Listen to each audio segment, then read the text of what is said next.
बघताय दुपारच्या बातम्या. बुलेटिनच्या सुरुवातीला बातमी आहे युद्धाची, कारण या युद्धाच्या झळा आता जगभरामध्ये बघायला मिळत आहेत आणि आखाती युद्धाचा थेट परिणाम हा भारताच्या अर्थव्यवस्थेवरती देखील होणार आहे. स्वतः संरक्षण मंत्र्यांनी या संदर्भातलं वक्तव्य केलंय. आखाती देशामधली स्थिती ही आणखी जटिल, आणखी गुंतागुंतीची होऊ शकते असंही राजनाथ सिंग यांनी म्हटलंय. होर्मुझची सामुद्रधुनी सध्या बंद ठेवण्यात आली आहे आणि या बंद ठेवण्याचा थेट परिणाम हा ऊर्जा क्षेत्राला बसू शकतो. संरक्षण मंत्र्यांनी आगामी इंधन टंचाईची थेट कबुलीच आता दिलेली आहे.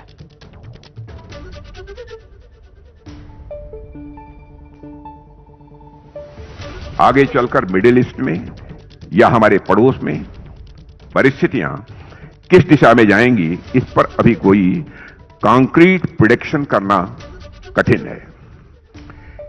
यदि हम स्ट्रेट ऑफ हॉर्मुज या पूरे पर्शियन गल्फ क्षेत्र को देखें तो यह विश्व की एनर्जी सिक्योरिटी का एक अत्यंत महत्वपूर्ण क्षेत्र है. जब इस क्षेत्र में डिस्टर्बेंस या डिसरप्शन होता है तो उसका सीधा असर ऑयल और गैस की सप्लाई पर पड़ता है.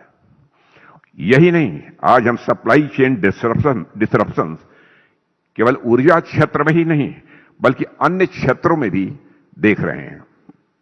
इन अनसर्टेनिटीज का सीधा प्रभाव इकोनॉमी और ग्लोबल ट्रेड पर पड़ता है. तर या सगळ्या युद्धाच्या पार्श्वभूमीवरती आता कमर्शियल सिलेंडरच्या नवीन ऑर्डर्स घेऊ नका अशा सूचना सध्या देण्यात आलेल्या आहेत. एचपीसीएल आणि बीपीसीएलच्या डीलर्सना अशा पद्धतीच्या सूचना देण्यात आल्यात. पुणे जिल्ह्यामधल्या शिक्रापूर चाकण या प्लांटमधून या सूचना येत आहेत. हॉटेल्स आणि उद्योग जगतामधल्या सिलेंडर्ससाठी खरं तर या सूचना आहेत. डीलर्सनी सिलेंडर्ससाठी गाड्या पाठवू नयेत असंही म्हणण्यात आलंय. 5, 19, 35, 47 आणि 427 किलोच्या सिलेंडर्सच्या ऑर्डर्स सध्या रोखण्यात आल्यात.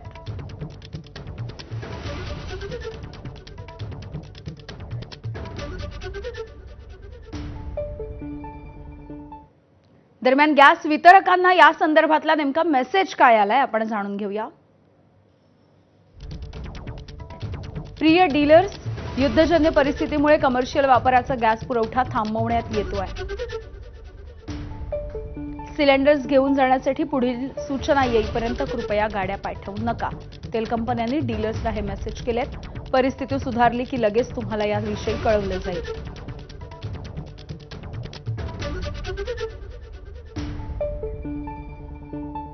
आखाती देशांमध्ये सध्या युद्ध सुरू आहे आणि याच युद्धामुळे गॅसचा वापर कमीत कमी वापरा असा सरकारनं भर दिलेला आहे. कारखान्यांसाठी लागणाऱ्या 47 किलो आणि 450 किलोच्या गॅस सिलेंडरचा पुरवठा सध्या थांबवण्यात आलाय. येत्या 2 दिवसांमध्ये व्यावसायिक गॅस देखील बंद होण्याची शक्यता आहे.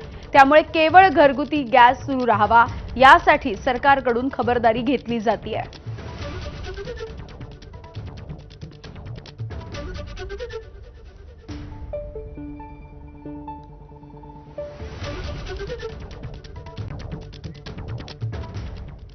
तर ही सगळी परिस्थिती बघता सरकार सध्या या परिस्थितीवरती युद्ध पातळीवरती काम करत आहे. कुठलीही अडचण होणार नाही असं आश्वासन केंद्रीय राज्यमंत्री मुरलीधर मोहोळ यांनी दिलंय. भारत सरकार या सगळ्या युद्ध परिस्थितीवरती खूप बारकाईने काम करते. अगदी विदेशात आपले लोक अडगी त्यांना आणण्यापासून या देशांमध्ये युद्ध झाल्यानंतर सुरू झाल्यानंतर या आपल्या देशावरती वेगवेगळ्या सेवा सुविधांवरती काय परिणाम होईल याच्यावरती खूप भारत सरकार सिरियसली काम करते. त्यामुळे निश्चितपणे याच्यामध्ये कुठली अडचण येणार नाही. व्यावसायिक वापराच्या गॅस सिलेंडरवरती खरं तर या सगळ्याचा मोठा परिणाम होणार आहे. तर हा जो व्यावसायिक वापराचा सिलेंडर आहे तो नेमका कोणकोणत्या क्षेत्रांसाठी, कोणकोणत्या कामांसाठी वापरला जातो आपण जाणून घेऊयात. Hotels, cafe, dhaba, catering services आणि रेस्टॉरंट्स या ठिकाणी हा सिलेंडर वापरला जातो. बेकरी, मिठाईची दुकानं या सगळ्या भागामध्ये देखील हा गॅस सिलेंडर वापरला जातो. सोबतच हॉस्पिटल्स आणि ऑफिसच्या कॅन्टीनमध्ये देखील हाच कमर्शियल गॅस वापरला जातोय.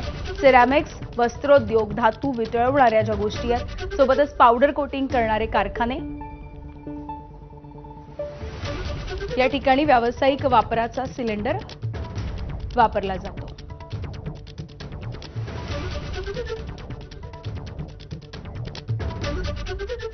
तर युद्धजन्य परिस्थिती आहे, युद्ध सुरू आहे आणि या युद्धामुळे इंधनाची टंचाईची समस्या ही भारताला देखील भेडसावेल अशी शक्यता सध्या वर्तवली जात असताना आणखी एक मोठी माहिती सध्या समोर येते आहे.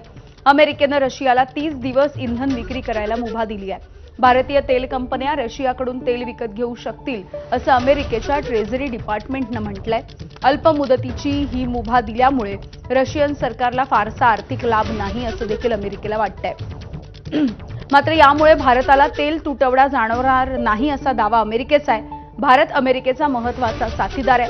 भविष्यामध्ये भारत अमेरिकेकडून मोठ्या प्रमाणावरती तेल खरेदी करेल असं देखील ट्रेझरी डिपार्टमेंटच्या या परिपत्रकामध्ये म्हटलंय.